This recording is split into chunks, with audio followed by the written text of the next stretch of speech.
Hello friends, आज की इस वीडियो में हम लोग यूपी पीसीएस 2017-18 के सामान्य हिंदी पेपर में जो मुहावरे पूछे गए थे उसको यहाँ पे हम लोग डिस्कस करने वाले हैं। तो पहला मुहावरा है कलेजा मुंह को आना। कलेजा मुंह को आना इसका मतलब है व्याकुल होना या बहुत अधिक परेशान रहना, बहुत अधिक घबरा जाना।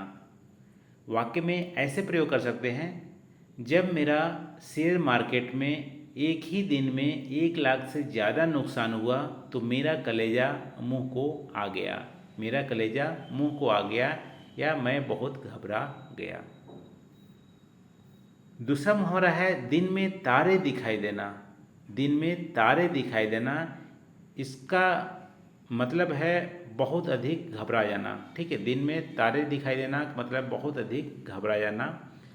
जैसे इसका वाक्य प्रयोग कर सकते हो, जैसे ही मैंने सुना कि मैं परीक्षा में फेल हो गया हूँ, जैसे ही मैंने सुना कि मैं परीक्षा में फेल हो गया हूँ, मेरे तो दिन में तारे दिखाई देने लगे। मेरे तो दिन में तारे दिखाई देने लगे। अगला मुहावरा है सांप छुछुंदर की गति होना। सांप छुछुंदर की गति होना यानी दुविधा में होना, असमंजस में पड़ना, दुविधा में होना को बोलते हैं सांप छुछुंदर की गति होना।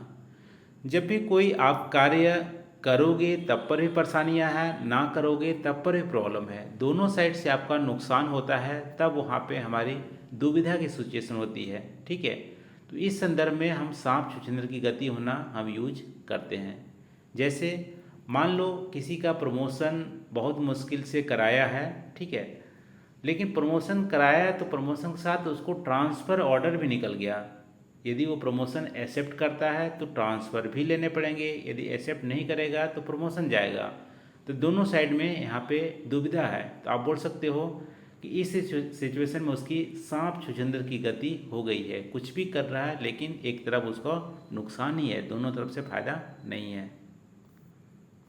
नेक्स्ट जो यहाँ पे मुहावरा है ढाक के वही 3 पात।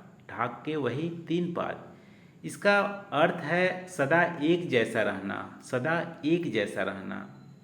जैसे इसको आप बोल सकते हो कि मैं खूब मेहनत कर रहा हूँ, मैं खूब मेहनत कर रहा हूँ लेकिन परिणाम में कोई फर्क ही नहीं पड़ रहा है। ढाक के वही 3 पात है। ढाक के वही 3 पात है। नेक्स्ट जो मुहावरा है अंधे के हाथ बटेर लगना। अंधे के हाथ बटेर लगना, बटेर देखो इस तरह से एक पक्षी होती है। तो अंधे के हाथ बटेर लगना का अर्थ होता है किसी मूर्ख व्यक्ति के हाथ कोई कीमती वस्तु लग जाना। किसी मूर्ख व्यक्ति के हाथ कोई कीमती वस्तु लग जाने को बोलते हैं अंधे के हाथ में बटेर लगना। जैसे यहाँ पे वाक्य में प्रयोग कर सकते हो, मेरा पड़ोसी अनपढ़ है, मेरा पड़ोसी अनपढ़ है और आलसी भी है, लेकिन उसे अभी 1 करोड़ की लॉटरी लग गई है। यह तो वही हुआ अंधे के हाथ बटेर लगने जैसा है। ठीक है, अंधे के हाथ बटेर लगने जैसा है। नेक्स्ट जो मुहावरा है यह मुंह और मसूर की दाल।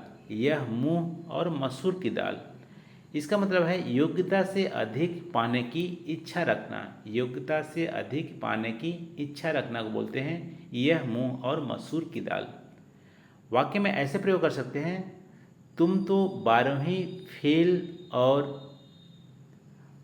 तुम तो 12वीं फेल हो और डीएम बनने की सोच रहे हो। यह तो मुंह और मसूर की बात जैसी हुई। ठीक है, तुम तो 10वीं फेल हो, ग्रेजुएट भी नहीं किए हो, फिर भी डीएम बनने की कोशिश कर रहे हो। यह तो मुंह और मसूर की दाल की बात हुई। ठीक है, नेक्स्ट जो है हारे को हरिनाम। हारे को हरिनाम इसका अर्थ है हारने के बाद, मतलब सब कुछ हारने के बाद कुछ नहीं बचा तो हरि का नाम तो है। ठीक है, हरि का नाम तो बचा, भगवान का शरण तो मिला।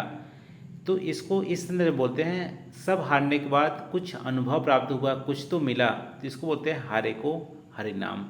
ठीक है, हारे को हरिनाम। नेक्स्ट जो मुहावरा है अधजल गगरी छलकत जाए। अधजल गगरी छलकत जाए इसका मतलब है बहुत ज़्यादा फेंकना या कम गुड़ी वाला व्यक्ति दिखावा बहुत करता है या जो कम अमीर होता है वो बहुत ज़्यादा अमीरी का ढोंग भी करता है। तो इस संदर्भ में इसको यूज करते हैं कि अधजल गगरी छल कर जाए।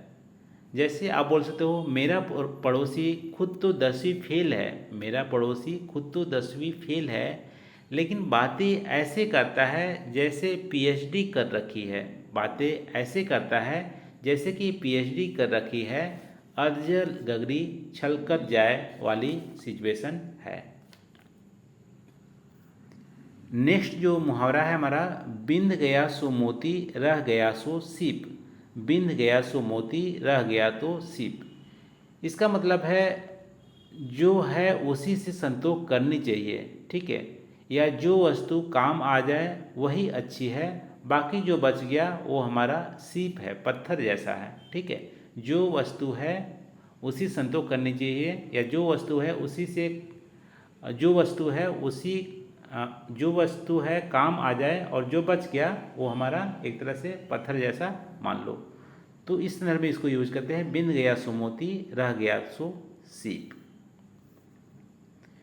नेक्स्ट जो मुहावरा है, जैसा कंता घर रहे वैसे रहे परदेश, जैसा कंता घर रहे वैसे रहे परदेश।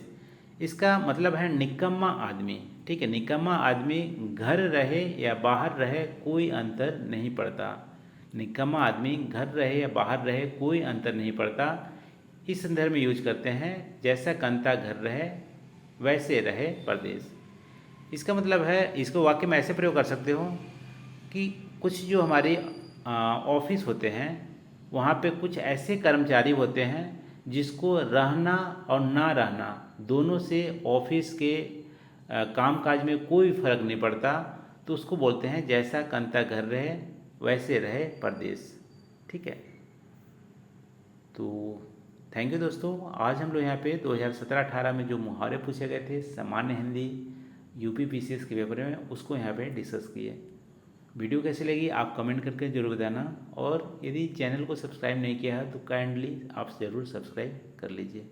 Thank you.